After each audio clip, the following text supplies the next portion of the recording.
Well, this Sunday, the 19th of May, the double-header of EFL playoff finals continues and concludes at Wembley Stadium. It's a 1 p.m. kickoff this time as Crawley Town face Crewe Alexandra in the playoff final that very few, if any, were predicting.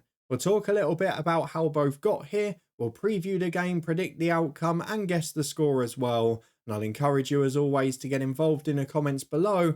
Let me know how you think this game is going to pan out. If the semi-finals are anything to go by, then the League 2 playoff final has got a lot to live up to and should be entertaining billing, and that's what we're hoping for as a neutral. A very quick plug before we start though to mention that we had our League 1 playoff final preview yesterday, and of course we also looked ahead to the second leg of the Championship semi-finals earlier in the week. Both of those are up in the eye above if you've missed them, but it's time to focus on Sunday because no one predicted what this final would be. I had 4th v 5th. I went with momentum. They always talk about it, don't they? Sides that come into the playoffs with momentum are normally the ones that will progress. However, League 2 is always so tight. There's always so few points separating the teams. But my word, there was an absolute lorry load of goals between two of these teams, whereas one tie was settled by just penalty kicks. Let's look ahead then on Sunday to Crawley Town versus Crewe Alexandra at Wembley Stadium.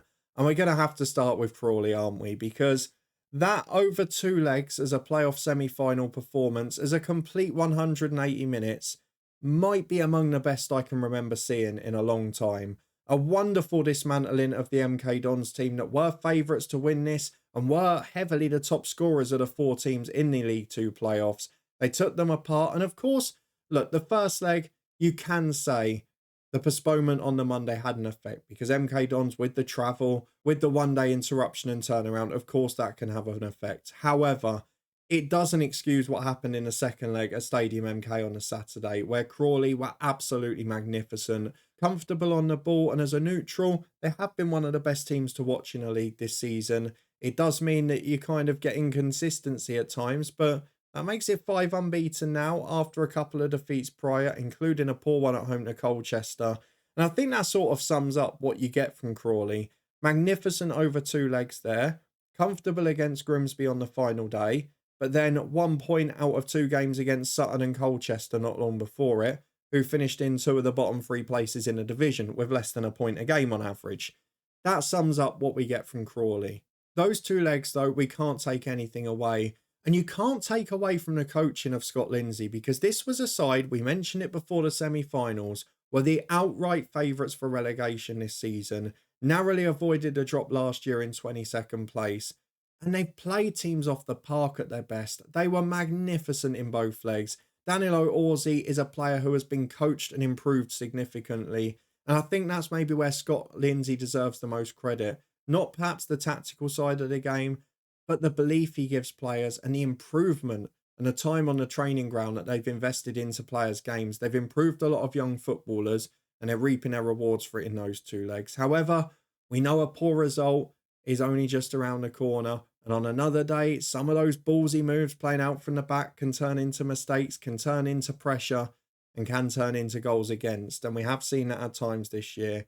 There's no point talking about the goals for and against because very little separates them this season. And of course, in the table, only 1 point did, so we know it's going to be pretty close. Crewe were the side that came into this in pretty poor form. They were poor against Wrexham and Grimsby at home with 3-0 defeats. And at home again, they were pretty awful against Doncaster in the first leg. I challenge you to find me anyone that didn't think that tie was over after the 2-0 win for Doncaster in the first leg. However, Crewe came out of the traps in the second leg unbelievably. There were 2-2 at 16 minutes and in fairness, it could have been more than that at that point. They were magnificent. Doncaster did grow back into the game a little, but Crewe kept going. Crewe kept fighting, and that early start, it really rocked the stadium. It was a party atmosphere beforehand, and within 15 minutes, it was incredibly nervous. And that's what you've got to do as the away team. It's what MK Dons didn't do as the home team in the second leg. And both of these sides produced great performances on the road. Crewe will be absolutely thrilled based on their recent form that this final is not at their home stadium, because if it had worked out like it does in the National League North and South, where the highest placed team is at home, Crewe Alexandra would be absolutely fearful of this final. Going away to Wembley, though, I think it suits them down to the ground. A brilliant performance to come back and get through on penalties. Showed their nerve, should it be needed, again at Wembley Stadium in the final. And the other thing I've got to bear in mind here is that Crewe did the double this season over Crawley. They won 4-2 at Crawley Town, nicked a 1-0 win at home. They know what it takes to beat this side. They know how to force mistakes against them. And interestingly, if you look at the league season, Crewe one of the highest for draws in League Two, Crawley one of the lowest. It's a very difficult one to call. You wouldn't expect anything else in a League Two playoff final. Based on what we saw in the two legs, you would want to go for Crawley because they were just absolutely magnificent in both, whereas Crewe were only brilliant in one of them. But both teams have goal scorers. Both teams have regular threats. We know what Crawley are going to offer. Orsie's going to be full of confidence after that hat-trick. And in the first leg, he was pretty handy as well. In Crewe Alexandra, they've got Elliot Nevitt up there who pops up with goals. But they've got goals from other areas too. And they are maybe just about the more solid of the two defensively at their best, certainly away from home in recent times. You then look at who might be able to make an impact off the bench, because Crewe have got a pretty strong one, you would have to say. But then Crawley had substitutes making an impact too in the playoffs, albeit they were in fairly fortuitous situations when they arrived. But you look at the players that both can bring on in attacking areas, and you know there's bundles of quality. I guess the only difference I would say, looking at Crawley's bench, is people like Jack Rolls and Darcy offer a constant goal threat. They've also got great substitutes in wide areas, which maybe gives them the edge later in a game. I just don't know whether to go with the form book, because if you go based on the semi-final performances, you have to back Crawley to win. I'm not saying the extra times play much of a factor for Crewe, because look, there's been so much time off after. Theirs was on the 10th of May.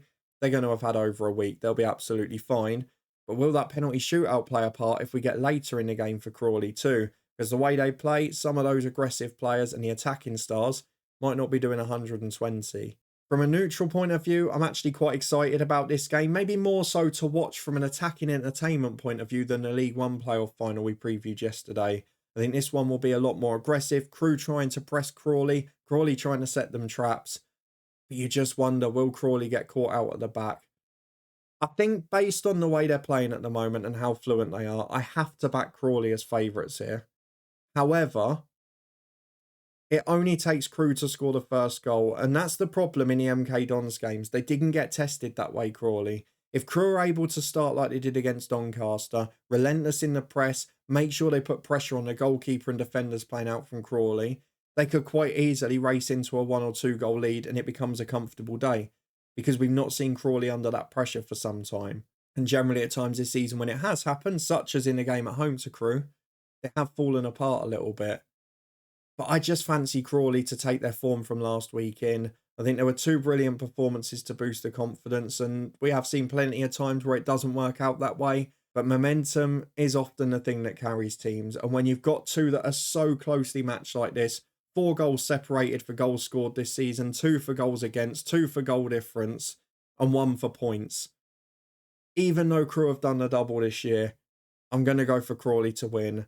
I think it's going to be a really exciting game. I think it's going to be a really good one to watch.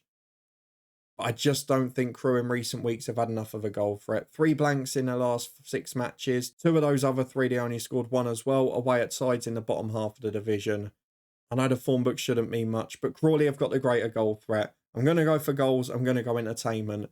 I'm going to go Crawley Town to win by 3 goals to 1. But if Crewe score first, they will 100% win in my book. There's my caveat for that one. So I'm going, based on the performances in the 2 semi-finals, for a Crawley Town victory and a return to League One for them. Do you agree or disagree with my 3-1 prediction? Let me know in the comments below. How do you see this one panning out? Is the first goal that decisive? I really think it is in this game, much more so than the Oxford Bolton one the day before. And of course, as always, give me your prediction in the comments below, as well as how you think the game will pan out.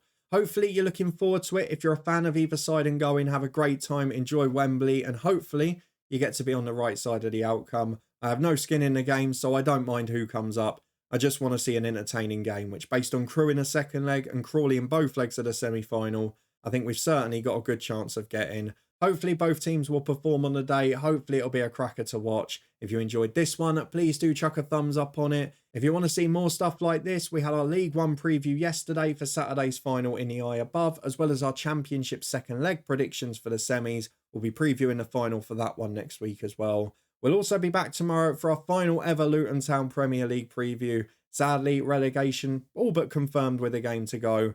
But what an effort it's been, and we'll enjoy what has been a magnificent season and returning to a league with no VAR next year. Cannot wait for that. Thank you very much for watching though. If you want to stay up to date with everything, subscribe and turn that notification bell on. We'll be live the next 2 evenings over on my Twitch channel playing a bit of FM whilst watching the Championship second legs. Come and join along there if you want a bit of football and chat. But thank you very much for being here as always. Your support is massively appreciated.